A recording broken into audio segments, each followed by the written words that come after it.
All right. Welcome everyone to Music for Everyone Songs for Justice Volume 5 webinar. Um, Thanks to all the panelists for being here and taking time out of your busy day. And I want to thank those who are tuning in. Let's start with this. Music for Everyone's mission is to cultivate the power of music to transform lives, schools, and communities. The explosion of civil unrest that boiled over after the killing of George Floyd forced us to consider how we might leverage our resources and music's power and potential to meet that mission in the context of these current events. In fact, that the majority of students and families we serve consist of people of color only intensified that feeling of responsibility to act in a concrete and meaningful way. As a result, Music for Everyone's Songs for Justice initiative was born. Songs for Justice is a convergence of music, spoken word, visual art, poetry, history, as well as discussion questions into a series of vinyl 45 records that include inspiring and educational information and resources to stimulate dialogue and ultimately healing and change. And these records will be released periodically on an ongoing basis.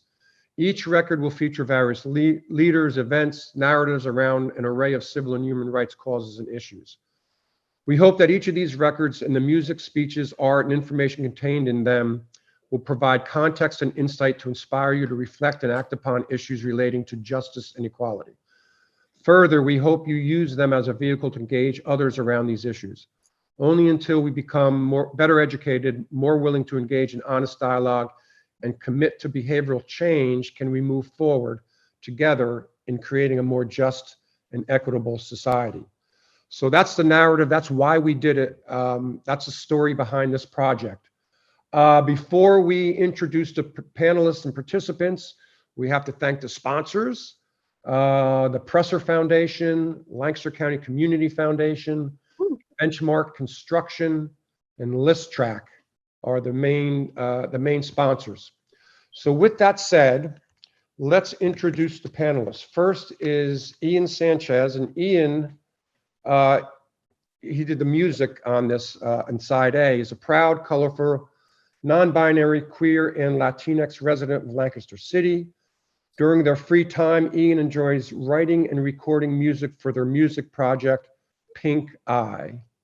That Ian, right there. Dr. Amanda Kemp is the founder and leader of Racial Justice from the Heart and the author of the Amazon bestseller, Stop Being Afraid, 5 Steps to Transform Your Conversations About Racism. Eric Tonzola. Where's Mr. Hello. Tonzola? Have you seen Mr. Tonzola? Oh, there, okay, you're there. Eric Tonzola, there he is. Eric Tonzola is a multidisciplinary artist and a resident artist at Switchboard Studios and Gallery in Columbia, PA. We hope that Sir Dominic Jordan, the prolific one who provided a poem, is going to join us shortly. He's an activist, teacher, and CEO of the Artivist Corps and Nobody's Pen. Hobie Crystal is an attorney here in Lancaster, and Michelle Batt is the founder and CEO of the Lancaster Bail Fund.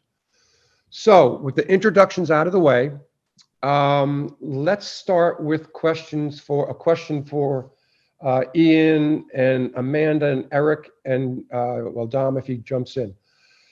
Can each of you talk about the role and responsibility of artists, musicians, poets, as it applies to issues of justice and equality? In other words, how you leverage your artistic platform to address these types of issues. How about we start with Amanda?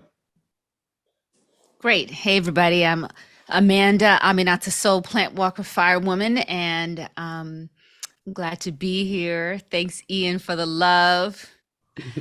I was thinking about this question, and for me, so now I'm in my late 50s. So I've been out here a minute in the world of racial justice, in the world of social change via the arts. And what I know is that for me, my work in the arts is to teach and to heal. It's to teach and to heal. And maybe what I was teaching about when I first started was trying to reveal history that's been kept under wraps.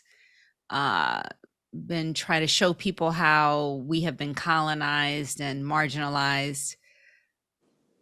But more recently, what I'm interested in teaching is the deep structures, the deep ways that our thinking and even our liberation movements have been colonized. When I think about healing, I'm thinking about healing separation. I'm thinking about healing separation with nature, with nature's intelligence.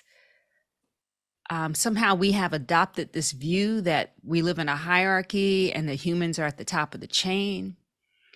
I know it's inherited from the Enlightenment where, white men were put at the top of the hierarchy of beings. So for me, art is a space to reimagine, to radically reimagine and experience connectedness and belonging on a emotional, spiritual.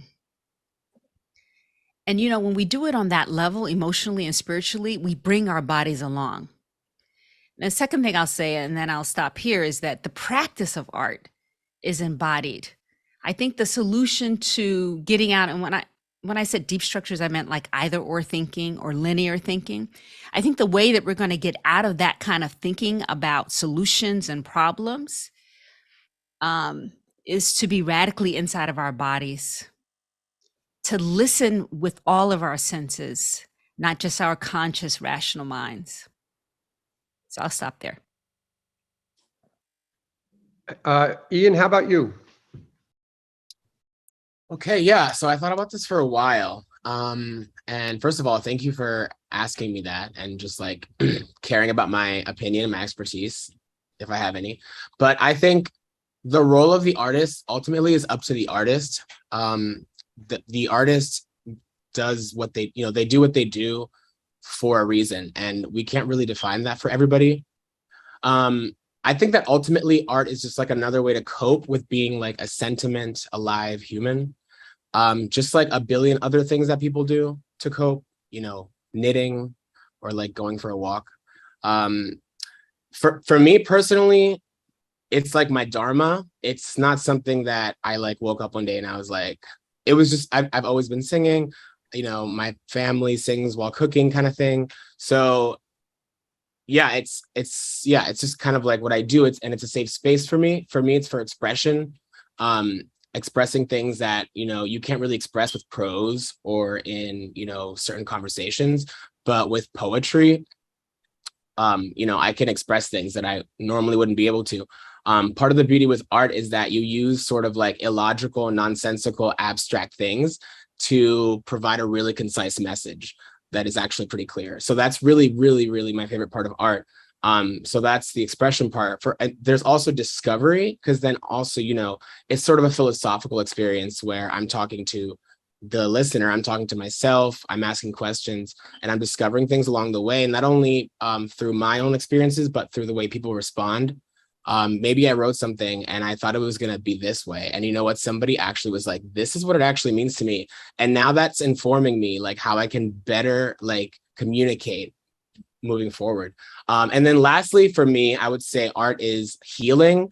I just feel really confident in the space of singing and songwriting. And so I find that it's always just a way that I'm kind, that I can be kind to myself by just living into this thing that I'm used to and that I enjoy. Again, it's like my dharma. Like I've literally, I literally sing all the time. It's not even like a thing. It's just like la la la la la. Like people are. So anyway, I wanted to bring up just a little bit of information, just to kind of back up what I said. But like, I was just like reading a little bit. The National Library of Medicine states that the earliest known evidence of artistic behavior is of human body decoration, like skin coloring, with ochre, use of beads, and it might have had some functional origins. And so you can kind of see there that like, in its earliest form, art is just a way for people to color themselves and express. So I think if you look at science, you can argue that, expression is sort of like the inherent way that art works, like the reason. But again, I want to go back and say that the role of art is up to the artist. The role of art is up to the person creating it, because some people are doing it for themselves to heal. And sometimes when other people, create roles for them, it's kind of a bit stressful. But I will say, unfortunately and fortunately, historically, music and art has been a huge tool for social change. So, those two things are true, right? You can do art for whatever you want to do, but, everyone should know the power that you wield as an artist. And that should be motivation, to try and like change the things around you that you think aren't fair. So it's kind of like, artists have the power to cause social change. I don't think that they have to do anything that they don't want to do. Because ultimately, you should be kind to yourself and you should protect yourself. And, that's the best way to be kind to other people. So. Okay. Yeah, I think that follows along the notion of, while we all have a responsibility as individuals, as citizens, to bear witness to what's going on in the world around us, for artists and musicians and poets, it's really, in a lot of ways, it's the essence of what they do. Nina Simone, the jazz singer, said this well. She said, "You can't help it. An artist's duty is to reflect the times, to bear witness to what's going on around them in the world." Eric Tanzola, Hello. how about you? What do you, how do you look at your art and as a vehicle for social change, or applies to issues around race and injustice and equity? Well, for me, my art personally is kind of like what Ian was saying, is healing. It's more of therapeutic. But I also like to convey positive messages. A lot of times, art's subjective, so someone could see one thing, someone could see another thing, but ultimately the message is supposed to be, positive. And art is powerful. So it's able to, for social injustice, be able to convey a message, whether it be literal or metaphorical. It's just, art has a lot of power behind it. I think Ian touched on that too. Mm-hmm. Okay. I do want to note something real quickly. So this project started, we were going to each record has a sort of a subject matter. And we started out thinking about groups of people, like, volume 2, volume 1 was kind of around the Black Lives Matter movement. Volume 2 was around LGBTQ plus issues and challenges. And as we started to go through this process, we realized that there's more to it than this, in that not just talking about groups or featuring groups of folks, but also issues. So this is the first record, volume 5, that we've actually identified an issue that it's about, which is criminal justice reform. And that's what we asked you all to sort of write about, create something about. So what we're going to do now is we're going to play a real short clip from Ian's Pink Eye song titled "Cop Lights," that is on side A of the record. You pulled up at the gas light, tossed out all my black pride. That was sure to be my last ride. That's why I hugged my mama last night. Now I'm dancing to your flashlight. A nasty kind of appetite, but try out might to know me in your heart tonight. When you hold me in your cuffs tonight, my cuffs so tight. Maybe the whites in my eyes will save my life. Maybe tonight he won't try and take my life. Waiting in the cop car, lights so bright. It's their bloody addiction, but it's me who pays the price. Pulled up at the gas light, could have been my last night. So I'm sure to keep it down quiet. I sure love being different, but I need to stay alive. All right. Ian, do you want to talk a little bit about what inspired that? Well, first, that was Yes. beautiful, Ian. Just want to give you some shout out. That was so sweet. Thank you so much. Oh my God, I'm shaking. So first of all, before I talk about it, I want to just talk about everyone involved in it, because it wasn't just me. So I want to thank Major Vibes for kind of like, I would say just like being the main sort of like producer for this. I sort of just sent him like a really crappy recording, like at 2 a.m. I probably wasn't, whatever. Anyway, so, and it was really messy. And then we kind of like, he was like, hey, like this could change. We should do this. We should do that. So it was really great. He actually connected me with like 2 other musicians, John Spurlock from the Nielsen Family Band, and Josh Mulberry, who did bass. John did guitar and then Josh did bass. Anyway, so it was a team effort and it was just like so beautiful. Like they kind of just volunteered their time, I would say. So yeah, so I want to give credit to them. Anyway, what motivated me to write this? Well, I would say for sure, just, the project, the ask to be on this program, which I thought was really like unique for me at the time, because like I said before, I think the role of the artist is up to the artist. And I've always for me, music, like I said, is my dharma. It's not something that I've ever been like, I'm doing this for social change. I'm doing this for, I always do it for me. So it was like, you know what, this is a good challenge. Let me like be a little selfless for maybe like, I don't know, 2 seconds, and like maybe write something, think about these complicated issues that I experience every day. And yeah, so I was like, I sat down and like, I tried to really, make it sort of an experience. The song form is really like irregular, like it's kind of in 2 pieces and it's like this like ABA thing. Anyway, so ABAC. And yeah, anyway, so it's supposed to be an experience that I had kind of getting pulled over, but it's kind of a general experience because, to be honest, I've actually had pretty kind experiences with the law, but it's because of the power dynamics of like, European culture, like, talking eloquently, having a European name, things like that, have gotten me out of situations, but that's not the case for a lot of other people. And so it actually was a little challenging to write it because I was like, I really can't use a real life experience. But what I did use was the fear that I had after I got like a DUI when I was like 18, and like literally like every time that to this day, every time I see a police officer, it's like, like, so, anyway, it's kind of a warning to people that, it's, police officers are a risk to brown folks. And, whether you think it's, for whatever reasons you think it is, we're seeing that like the police department and, Black communities are kind of like, have a lot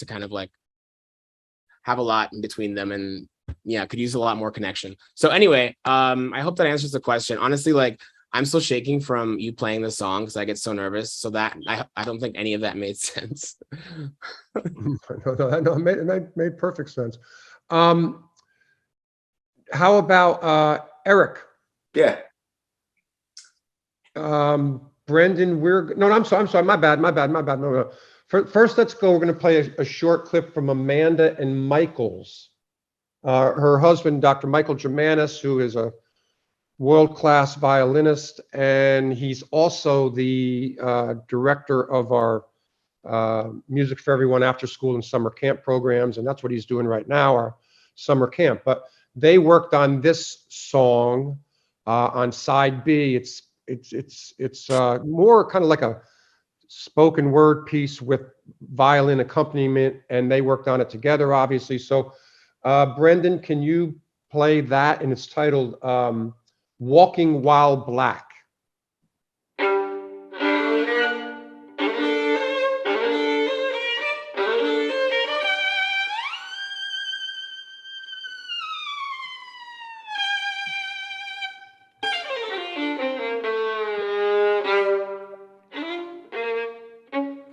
Walking while black. It could have been any usual morning, except it was not. This morning, After my usual high-protein breakfast of black beans, salmon, salad, and a bite of eggs, I set out on my 15-minute brisk walk. I don't like to be cold except when I'm heat flashing, so I added a mid-thigh black suede coat to my ensemble. I start walking. I see a white family of 3 or 4 kids and 2 adults playing while waiting for the school bus. Immediately, I feel weird. I feel like a threat. I am black, dark brown, I have dreadlocks, I'm wearing a black coat that could conceal something bad. This is not my neighborhood, not my state, and not my home. I am an outsider. I'm in a middle-class neighborhood in Hamden, Connecticut. No one in the family speaks, and I keep my eyes forward so as not to offend or be offended. I feel fear. It's a Woo! Wow. Yeah, that's a pretty powerful piece. So Amanda, would you want to sort of give us your thoughts on, what inspired it and go from there? Yeah, just listening to it again after having not heard it for a long time, what stands out for me, of course, is the fear. And if you've ever had anybody call the police about you or on you, it's really scary to even think about it. And so the purpose was just to give people a sense of what it's like to do something very ordinary and be worried that you're going to be viewed as a threat. And then all of a sudden you'll find yourself in a situation that's outside of your control. Yeah. Mhm. Okay. All right. The other thing I think, thanks. Another thing I'll Yeah. say about it is,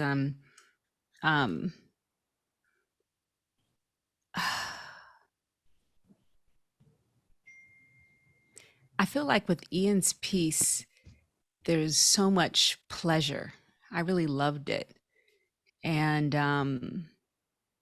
I feel like with this one, this is a little bit discordant. You know what I mean? It's going to disrupt you. And both are needed. Mhm. Yeah. Okay, good. Yeah, of course, you got to make people feel uncomfortable, to hopefully spur change, right? Yeah. And you also need to soothe their nervous systems to remind them there's something really beautiful about the world. Yeah. Okay. Eric Tonzola did the visual art aspect of the project, and Brendan, you're going to display his piece, "Time is Money," and I love this piece. And Eric, if you can tell us your inspiration behind this. Yeah, so I was trying to convey the message, the injustice in the prison system with privatized prisons, and basically them just, wanting people to be in prison for most of the time, and because they profit off of it. So this was just showing the hands of time being, equaling money, equaling bars, prison bars, and showing the whole thing in like a courtyard. Yeah. Yeah, that's really good. That's really thank you. good. Thank you. Okay, so Sir Dominic Jordan, the prolific one, has joined us from Kansas City, my old stomping grounds. Happy to have him here. So Dom, you are ready. Dom did the poem. Each record has some poetry in it as well. And Dom produced this for Volume 5, and it's called, we're gonna ask him to read it, and it's called "To Outrun Free Domination." Sheesh. First off, y'all, before I get started, sorry for being late. I'm out here in Kansas on business. The irony, speaking at a lot of different, correctional facilities, just trying to pour hope into some of these people that, could use a positive message, and use some good energy, And just the irony that, you know, we're having this webinar today and this project is being released when it is.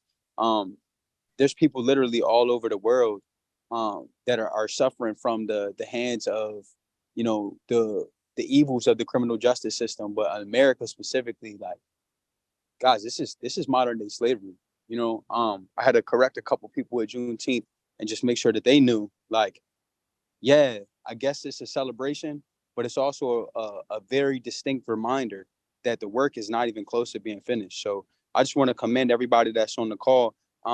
Ian, the song is crazy, right? It's really, really good, bro. I mean, all your stuff is good, but it's really good. And I love to hear, you know, you be able to bring things that have this type of message, but in such a tasteful way. I think Dr. Kemp said it perfectly, right? Like it's tasteful, it's receivable, but it also hits the point hard. And Doc, you and Mike always kill it. So like that was a crazy poem. And Tanzola, this is my first time seeing your art piece for this project. That joint is crazy, bro. Like, sheesh. So anyway, my bad for all that. I'm gonna just share this poem real quick and get out of here. Can you bring it back up for me, Brendan? Because I was gonna read off my phone, but if I could read it off of here, that would be a lot easier. All right, cool. Here we go. Our pride rests higher on survival, yet we're still not too tired of dying to sit by you. Working 10 times as hard just to walk into a room so unfamiliar for some status that half us haven't even settled on a career for.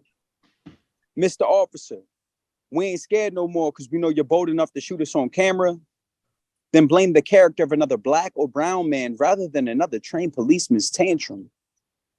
Wonder why when bullets fly, we ain't too quick to panic. We'd rather spend some time with my ancestors in the Atlantic. OCMD spending that government cheese knowing that unemployment ain't free. That stimulus buying us them same shiny chains that brought us across the beat. Here again. Thought the American dream was meant for everyone, yet the system is set up otherwise. I go out swinging like I'm Bonds before a swift demise. Oop, hold on, Brendan, you moved it quick. All right, there we go. Integrity lies within the wise, artivism beside. The truest colors always appear clear when the paint dries. No time to afford. Risk over reward. When one fumbles, can't fall on it, but pick up the ball and score. Impact versus intention. The US is home to 5% of the world's population, but 25% of the world's prison system. So what's a slave in the land of the free? The lack of resources and knowledge make it easy to take advantage of me. They feast on our potential, forced to fast like Ramadan. Black and brown criminology is a man-made phenomenon. A rebirth of a nation is the missing key. We take social media way too serious while lowering our frequency. Wonder why our spirits dwindle, becoming less resilient. I'm legacy building for my family and my children's children. But mass incarceration is the new Jim Crow. I thought Abe was honest, and I quote, "No one is above the law, no one is below." This ain't rehabilitation. Artivism could be the prison break. Idle minds get to escape from the architectural designs meant to dehumanize. Watch them glide through the skies and become exactly what they attempted to deny. Thank y'all so much. That's great. Thank you. Yeah, I think, you know, all of y'all is what y'all produced is exactly why we wanted to do this project. To provide a platform for folks to create around, use their art form and leverage it to get people thinking, to challenge people, to heal people, all of it. So I want to thank all of y'all for your contributions, and it's really powerful stuff. So thank you. Okay, so I want to address this next questions at Hobie and Michelle, but others you can jump in if if you're so inclined. What is your sense of the current and future state of criminal justice reform? You know, key issues and challenges. How about Hobie? Well, let's start with you. All right. So first I want to say I am a lawyer in Lancaster, but I also was the candidate for district attorney as a Democrat in 2019, which is 4 years ago, pre-pandemic, pre-George Floyd, pre a lot of stuff, pre two impeachments, a lot of stuff, pre-election 2020. And it's been a long 4 years, but things are pretty much the same. I mean, some things have gotten better. But I want to say that what the artists have said, Amanda, Dr. Kemp, and Ian, and Eric and Sir Dominique, especially Amanda and Ian, during the pandemic, those themes of self-care and like finding peace and finding an inner balance really became super relevant to everybody individually, I think. So I just want to say I appreciate those themes and the way that you have expressed them, here today. I also think, that the themes of being afraid to be in public as a person of color are, incredibly resonant. It's not something I can take ownership of, obviously, as a privileged white male, straight married Christian male who owns property, and I have a different background, but I appreciate the injustices. And that's what my campaign was about. Mass incarceration, bail issues, inequity, and all of those issues still remain. Although I can say right now that I think 2 days ago, the Department of Justice came out with a report on the Minnesota policing, which talks about all of these issues that have been, criminal justice reform didn't start with me. Larry Krasner, the Philadelphia DA, there were a lot of other people running on these issues and bringing these issues to the forefront. But the DOJ report, which is, essentially the United States Department of Justice, talks about different policing responses, talks about mental health crises, and the misresponse and the over response and the militarized response and the escalated response, which often results in tragedy. And that's separate from the racial component, but it just shows that people are rethinking this. And it is, I think we're moving the dial slowly. But as Sir Dominique said, there's a lot of work to be done, for sure. I just wanted to, I was talking to Michelle the other day, and I asked her if she knew, and I know John is going to know, Sinead O'Connor. So Sinead O'Connor had a song called Black Boys on Mopeds, which is 35 years ago. And she says in this song, England's not the mythical land of Madame George and the Roses. It's the home of police who kill black boys on mopeds. And I love my boy, and that's why I'm leaving. I don't want him to be aware that there's any such thing as grieving. So she was talking about the talk 35 years ago in Ireland, in England. In any event, I think that things are changing, but certainly not fast enough. And the inequity of the system is pervasive, and I choose to work within it. So I continue to do that, but I'm glad to be here, and I'm glad to learn from the rest of you. All right. Thank you. Michelle, you're right in the middle of it. Lancaster Bail Fund. What do you think in the current and status and future state of criminal justice reform? What are the key issues? And so go ahead. Yeah. Yeah. So first, I just kind of want to dovetail off of something that Sir Dominique Jordan highlighted, which is the racial injustice of this that we kind of grappled with internally at the Lancaster Bail Fund when it came to Juneteenth and messaging. Because we know, even here in Lancaster, the rate at which, Black people are grossly overrepresented in our jail population. There's not a lot of data that exists about our easily accessible data. And that's one key issue that I am personally working on. But what we do have paints a real racist picture, right? So some data from the ACLU of Pennsylvania indicates that Black people are here in Lancaster County, Pennsylvania, using numbers from the years 2016 and 2017. If you are arrested while Black, you have a greater chance of having a cash bail amount set on you, and that cash bail is going to be higher by about $10,000, right? So the average amount of cash bail that came out of this study for years 2016 and 2017 again was $56,000. But if you are Black, that's $66,000.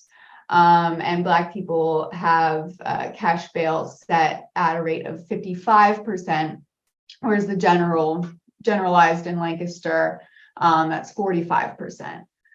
Right. There's, we have a listserv, and one of the things that we highlighted in our Juneteenth email earlier this week was the disparity in our jail population. Obviously Lancaster, majority white county, over 80% white, but 50%, about half of the people incarcerated in our county are white. Whereas, Black people in Lancaster County comprise about maybe around 5% or less of the population, but about 1 in 4 people behind bars in our local jail are designated as Black. So I just kind of wanted to highlight that because I don't think it's said enough, and Sir Dom brought it up, and I'm glad he did. So race is obviously an issue and a challenge, and if you ask people, abolitionists, that is basically the whole entire system was created out of a need to have some sort of control over newly freed Black people, and we just over criminalize, and the fact that white people are occasionally caught up in the system is just a side effect. That's a challenge. Data transparency is a challenge. We actually don't have a very clear picture about what's going on, who we incarcerate, why, and for how long. At least in our county jails, the statewide level, it's more, centralized, and there's better data tracking methods. I've obviously chosen the lane of bail, right? Bail falls under the category of pretrial incarceration. That's that's an issue, that's a challenge in and of itself. That's getting a lot of attention and movement across the country and here in Pennsylvania. Pretrial incarceration is a driver of our mass incarceration problem that we have as a country and as a state and as a county. Roughly around 500 people per day are incarcerated here in our county pretrial, having not been convicted of what they're in jail for. That's the majority of the people that are in our jail, about 2/3, right? So a very small population is actually serving a sentence, and the majority of people are innocent. But pretrial detention is not caused only by bail. There's also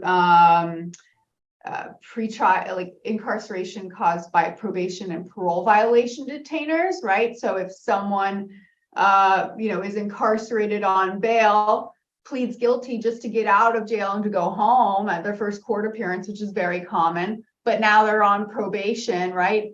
And then they run into the law again. Now there's a detainer that's triggered because you were on supervision, and now you're not bailable at all. Doesn't matter if you have money, you're sitting in jail because of this detainer. So those are the two categories of things that kind of comprise the challenges around combating pretrial incarceration.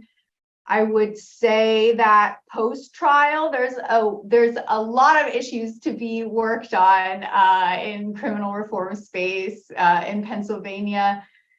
We're working on ending death by incarceration. Pennsylvania has, one of the distinguished We incarcerate a lot of people for very long periods of time. So even though it's not a death sentence, it ends up being one de facto. In Pennsylvania, life means life. In other states, life means you can be eligible for parole at some point in time.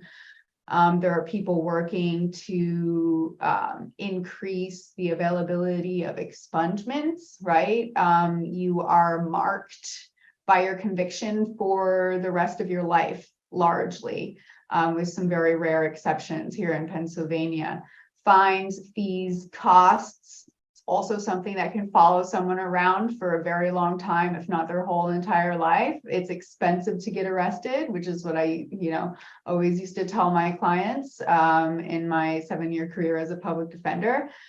So those are some of the issues that are currently being worked on, I would say nationally, but of course I have a better pulse on what's happening here in Pennsylvania.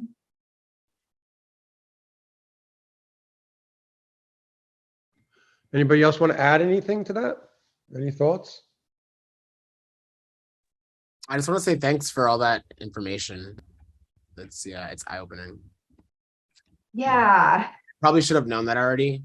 No, and that's not that's part of the problem, I'm sure. Yes, I think that's definitely part of the challenge in general, is that it's all kind of like mystified as like a don't look here, it's fine, we've got this type of thing. It's working, whatever we're doing is working. You don't need to look at it, you don't need to ask questions, you don't need to know. And people don't until it affects them, until their loved one is in. I have a friend from a running group, 50 years old, white male, in his 50s, white male, property owner, right? All this stuff, totally. This issue of incarceration has never come across his radar at all. And he reached out to me the other day because his longtime friend is now in the Lancaster County Jail. And now all of a sudden he's interested in what's my nonprofit all about, and because it's now affecting him.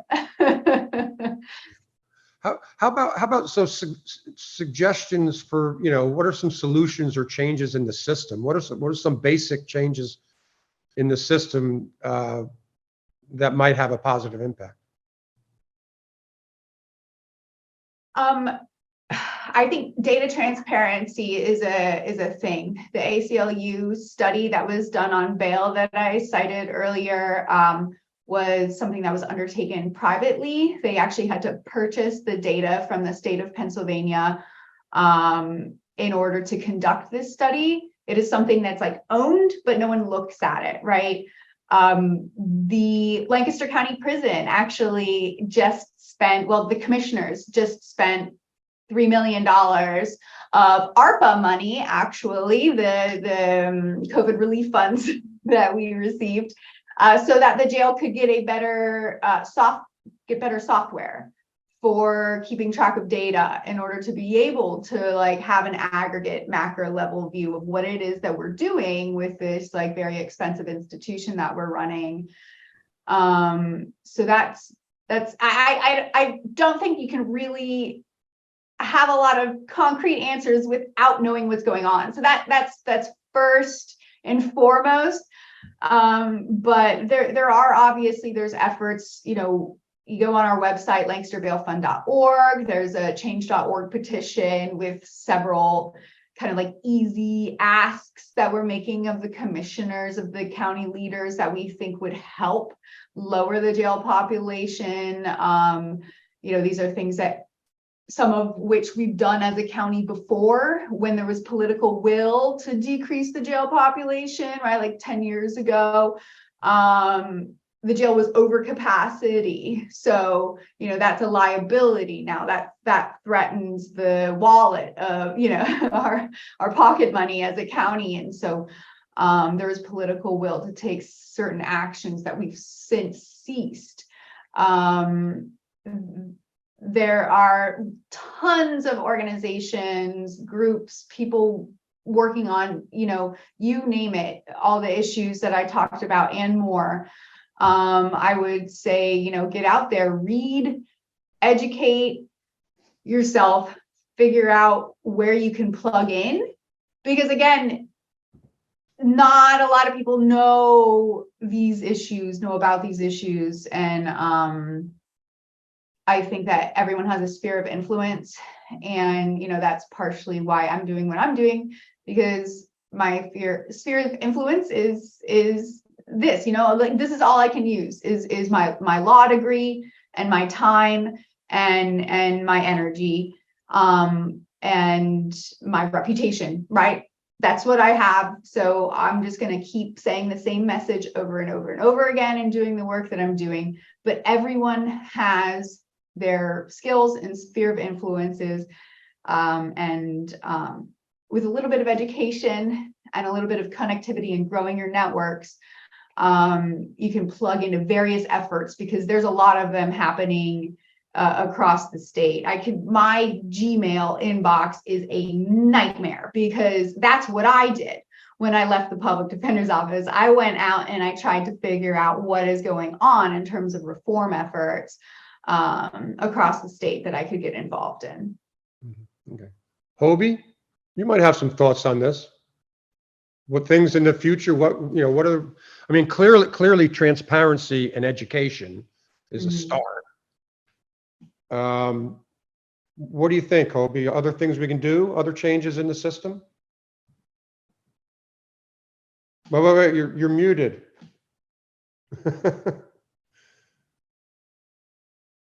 So briefly, like probation, we call it the probation trap, because people, like, especially in Lancaster, people will get sentences that involve 5 years of supervision, when the studies show that people are going to either do well or not within 2 years.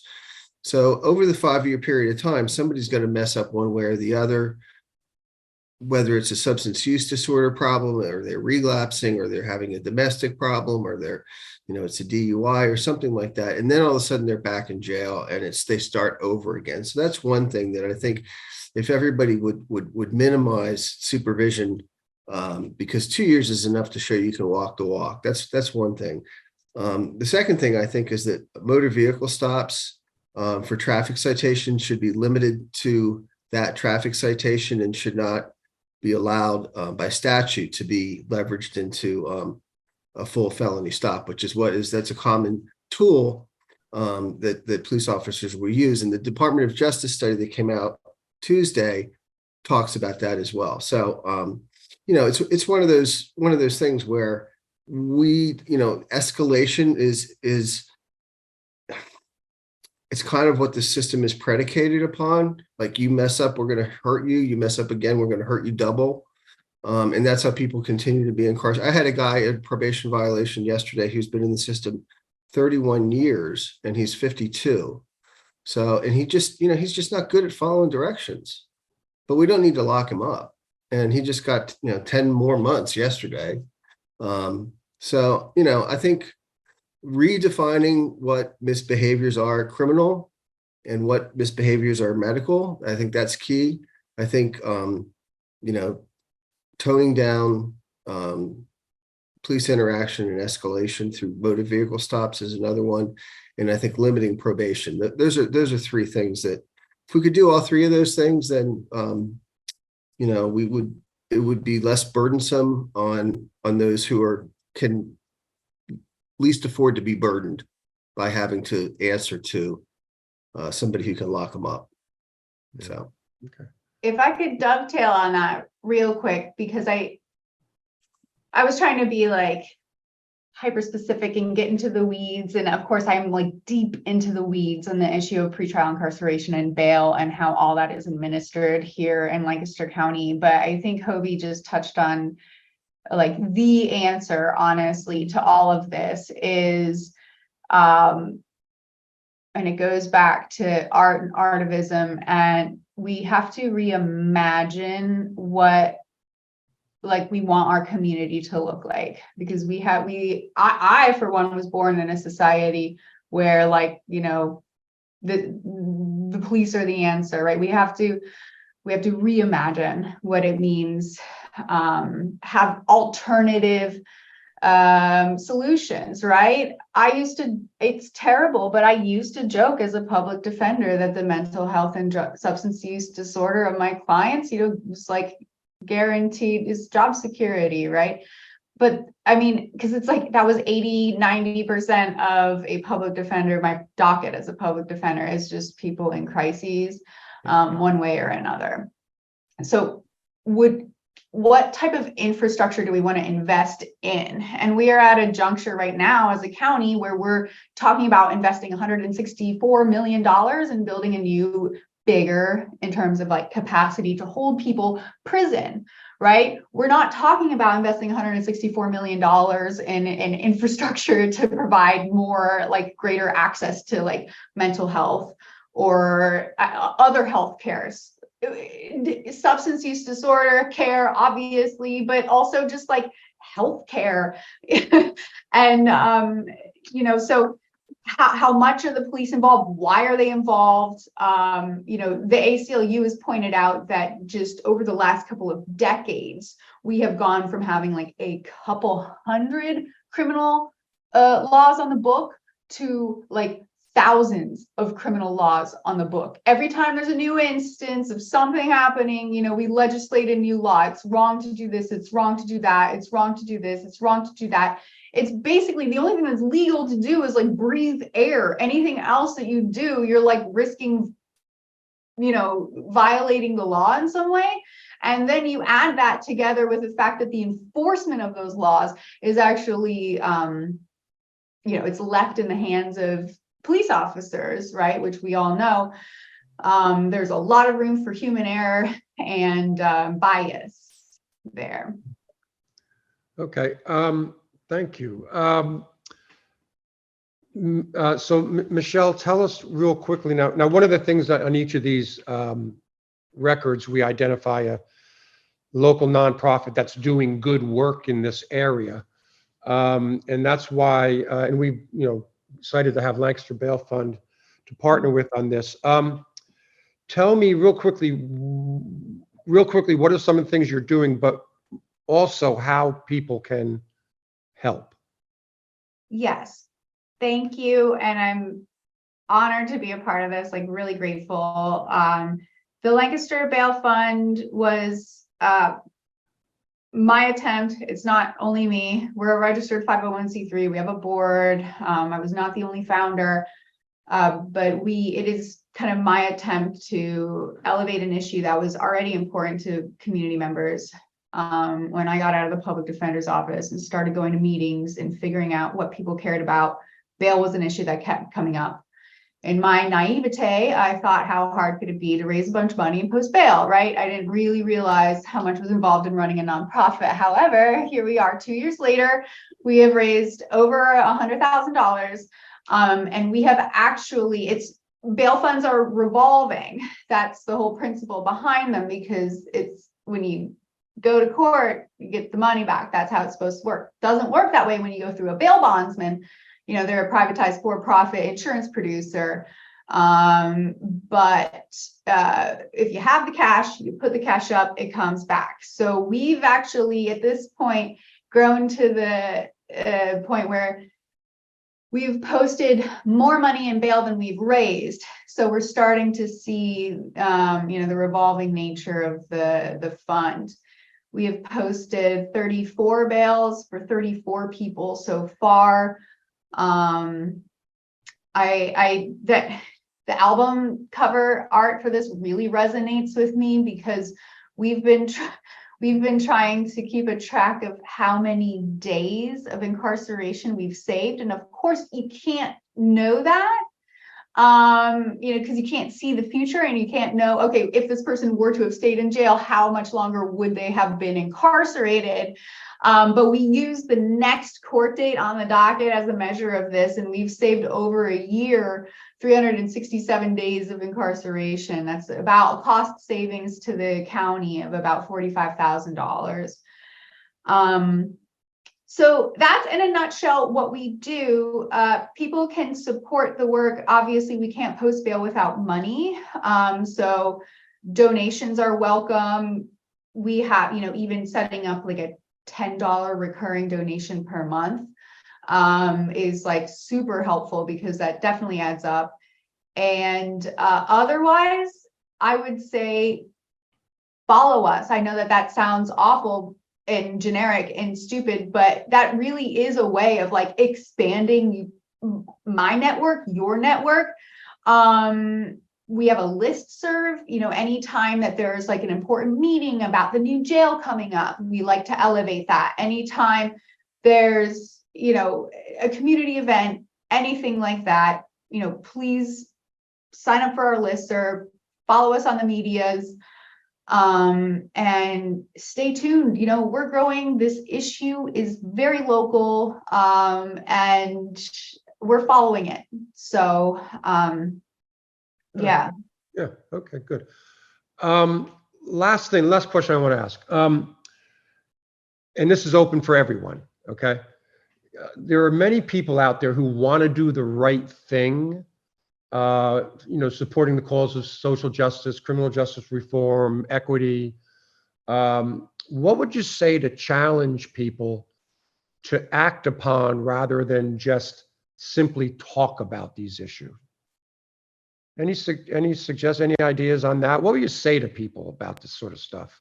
I would say, I'd like to interject. I think that everybody needs to vote, and everybody needs to be informed, and everybody needs to feel invested in that it's going to make a difference, because the margins are so thin right now, especially in this county and in our country, that if people aren't engaged, and if you don't, we need to be engaged. We need to believe that there is a way out of this with what we have. So I would just say that. I know it's hard when things seem bleak and you're young and seems everything's stacked against you, but getting boots on the ground and voting is so important. Yeah, I think it's actually important. I agree with you, Hobie. And I think it's important to talk with people who don't already agree with you, or who you're not talking to about these kinds of issues. And yeah, I think we get siloed and we get polarized. And one way to break that down is to talk with our neighbors, not just with the people who agree with us. And because we live in a purple state, we live in a, I don't know, somewhat purple. It's a red county, but it's purplish. There's work to be done, and don't underestimate talking. They say we have to hear something 7 times before we go, oh, is there a bail issue? So, and I also want to offer people, I do give out my book, How to Have Difficult Conversations About Racism. I do give that out for free. So I'd be happy to give that to Brendan, and maybe he can share it with people. All right, thank you. Anyone else on that? I'd say that you have to be willing to change. It's kind of like how I think, therapy should come with a big warning sign. Caution, do not enter unless you are willing to make change. We all need to engage in some introspection. It's a collective and aggregate problem, because we as individual pieces are part of it, right? At least, coming from me, and this is how I got here in part, because I was part of the, 2020 reconfigured how I think of things. And that was because I had opportunity to read, right, reflect. And I came out of the pandemic a different person. And the work that I'm doing now would not be possible if I was the same person I was before. Okay. I would say it kind of follows up on what Michelle was saying about how sometimes people don't care until it affects them. So I would say, like, something that I've discovered that's so powerful is, like, when people see the humanity in someone else, they're more likely to, like, just understand a lot of the things that that group is trying to tell them. just understanding the humanities. So I would say, like, I mean, this is a really specific question that I doesn't really apply to much, but I would say as an artist, just being authentic and being yourself and showing the dimensions and the nuances of your experience as a Black person, as a queer woman, and you know, being authentic and standing alongside your emotion and your anger, but also giving people a little bit of grace to just understand. So it's honestly a hard balance. You know, there's no answer. But I would say for people who are like talking and not working, which I don't know, I don't find many people like that. I feel like there's a lot of people who want to get involved. They are working. Maybe their talking is being perceived as not working, but maybe they're just trying to understand more. So I think just showing people the humanity. Good. Any other last words? Anyone? All right. Well, first of all, I want to, you can just, you know, the PR part of it, you can purchase the record, anyone out there listening, from our website, musicforeveryone.org, and find out more about the project and the other things that we do. And we want to look, and you'll look forward, and we're looking forward to, you know, this is a project, again, that these issues aren't going to go away anytime soon. So it's an ongoing project. We're committed to continuing to leverage our resources and engage in the community and provide a platform for artists and creatives and nonprofits who are doing good work in all of these areas. So we're going to continue to do this. We're excited about that. Again, thanks to all our sponsors and the participants. We appreciate you taking the time to do this. And I want to leave you all with a quote from Thurgood Marshall, of course, the first Black Supreme Court justice in our history. He says, when you see wrong or inequality or injustice, speak out. This is your democracy. Make it, protect it, pass it on. And that's Thurgood Marshall. So again, thanks again for all of you so much for taking the time to participate in this, and you know, to continue to keep the dialogue going. That's our goal here. So we still got more work to do, and we look forward to continuing to engage with folks like you to do that good work. So thanks so much, everyone. Thank you, guys. I want to say thank you, Music for Everyone, for doing this. So Agreed. Thank you. And thank you, Michelle and Hobie, for your good work. Thank you. All right. Take care, y'all. All right. Bye. Bye.